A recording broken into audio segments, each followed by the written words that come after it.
نماز کے لیے جو ٹخنوں کو ظاہر کرنے کے لیے بعض کو فولڈ کرتے ہیں تو وہ سمجھیں کہ مکروہ تحریمی میں جا رہے ہیں۔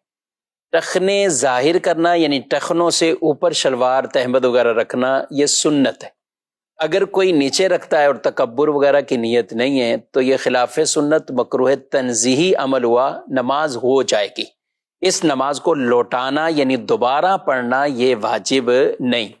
لیکن اگر کوئی شخص اس کی جگہ ٹخنے ظاہر کرنا یعنی ٹخنوں سے اوپر شلوار رکھنے کے لیے نیفے سے فولڈ کرتے ہیں، اور اسی طرح بعد پینٹ کو نیچے سے فولڈ کرتے ہیں اور ان کو ٹخنوں سے اوپر لے آتے ہیں، تو یہ جو فولڈ کرنا ہے نا، یہ مکروہ تحریمی عمل ہے۔ رسول اللہ صلی اللہ علیہ وآلہ وسلم کی حدیث مبارکہ ہے کہ مجھے حکم دیا گیا ہے کہ 7 ہڈیوں پر میں سجدہ کروں۔ مجھے حکم دیا گیا 7 ہڈیوں پر سجدہ کروں۔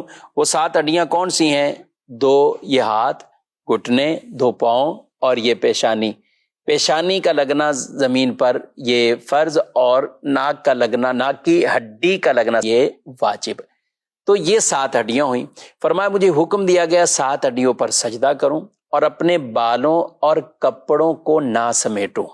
بال بھی یعنی جیسے چٹیا وغیرہ یا اس طرح کو بنانا، کپڑے بھی نہ سمیٹوں۔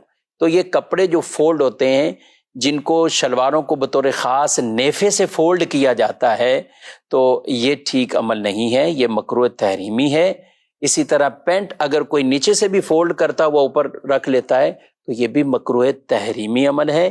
وہ نماز کو واجب الاعادہ بنا دیں گے، یعنی وہ نمازیں واجب الاعادہ ہو جائیں گی، ان کو دوبارہ پڑھنا واجب ہو جائے گا۔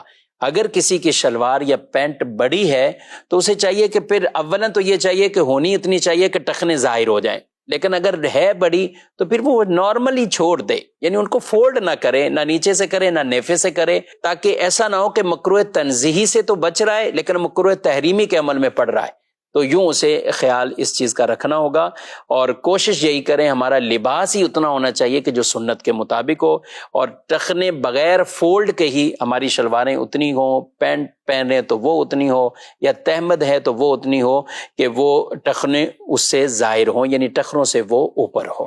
اس چیز کا خیال اگر نمازی حضرات رکھیں گے، ہم بکثرت شہروں کے اندر جو افراد رہتے ہیں تو وہ پینٹ کے ساتھ یہی معاملہ کرتے ہیں، عام حالت میں پینٹ نیچے ہوتی ہے اور نماز کے لیے اس کو فولڈ کر کے کوئی آدھی پنڈلی پہ کوئی پتہ نہیں کہاں لے کے جا رہا ہوتا ہے، تو ان کی نمازیں مکروہ تحریمی ہو رہی ہوتی ہیں۔ یہ خود بھی مسئلہ سمجھنا چاہیے اور اپنے دوسرے بھائیوں تک بھی اس مسئلے کو پہنچانا چاہیے۔ ہاتھ کے بعض اوقات یہ کلائیاں آدمی وضو کر کے آتا ہے، تو اب یہ وضو کیا اور اب یہ وضو کر کے آئے، اب اسی طرح ہی آپ نماز شروع کریں گے کہ تو یہ نماز بھی مکروہ تحریمی ہے، یہ نماز بھی آپ، جی ہاں، یہ نماز آپ کی مکروہ تحریمی، یعنی اس نماز کو بھی دوبارہ پڑھنا یہ واجب ہوگا۔ ہاں کوئی ایک آدھا بل ہوتا ہے بعض اوقات وہ رہ جاتا ہے ان آستینوں کا، تو اس سے نماز مکروہ تحریمی نہیں ہوتی۔ اب مثال کے طور پہ یہ ہیں، اب کسی کی یہ ایک بل ہے اور یہ ہاف کلائی تک بھی نہیں ہے، یعنی آدھی کلائی سے تک، آدھی کلائی سے کم ہے، تو یہ معافی کی صورت ہے، یہ عف ہے، یہ معاف ہے۔ لیکن شلوار کے نیفوں کے حوالے سے یہ نہیں کہا جائے گا کہ وہاں ایک بل وہ چھوٹ ہے، پینٹ کے اندر نیچے سے ایک بل کو چھوٹ ہے، ایسا نہیں ہے۔ یہ صرف یہ جو حکم ہے یہ کلائیوں اور ان بازوں کے حوالے سے، کیونکہ عام طور پہ وضو کے بعد کچھ نہ کچھ یہ کپڑا ایسے فولڈ رہ جاتا ہے، لیکن جو نیچے ہی نہیں کرتے اور یہاں تک چڑھا ہوا ہے اور اسی طرح آگے نماز شروع کر دی، تو ان کی نماز بہرحال مکروہ تحریمی واجب الاحدہ ہو رہی ہوتی ہے۔ یہ دین کے مسائل جب ہم سیکھیں گے، سمجھیں گے، اور نماز کو جیسا حکم ہے ویسا پڑھنا ہے۔ جی ہاں، فرمایا جس نے وضو کیا ویسا جیسا حکم تھا اور نماز پڑھی ویسے جیسا حکم تھا، اس کے گناہ اللہ بخش دیتا ہے۔ تو بخشش بھی چاہیے، تو ان احکامات کو پورا کما حق ہمیں بجا لانا یہ بہت اہم اور ضروری ہے۔ اللہ پاک مجھے آپ کو عمل کی توفیق عطا فرمائے۔